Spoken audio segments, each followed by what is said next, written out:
In this video, I'm going to show you how to wrap text in Adobe Acrobat. Now, the first thing you have to do, you want to use form fields because that's the easiest way to do it. So go to open your document, go to the right, and then up top where it says search tools, type in form. Then you want to click on prepare form, and you may have to save your document first. And then whenever you do this, you'll see all of these options up top, and you want to use the text field, okay? So I'm going to click on over here, a text field. I'm going to draw it like over here, for example, and then you can go ahead and give it a name if you wanna, and you can click on all properties over here, or you could just right click on it and click on properties from there, okay? So go ahead and like right click, click properties, and there we go.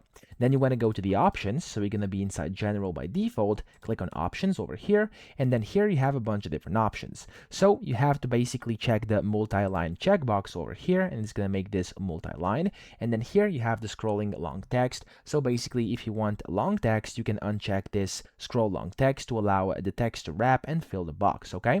So I'm gonna click on that, and I'm gonna click on the close. Now whenever I do this, if I go to preview, for example, I can go and kind of start typing in here, like I'm gonna do hello, and I'm just going to start spamming this over here. You'll see what's going to happen. So let me actually try and copy this. For some reason it doesn't work. I'm gonna just spam A. There we go. As you can see, my text is actually wrapping. So that's how to do this. I hope this video helped you out. If it did, please subscribe to the channel and help me out as well.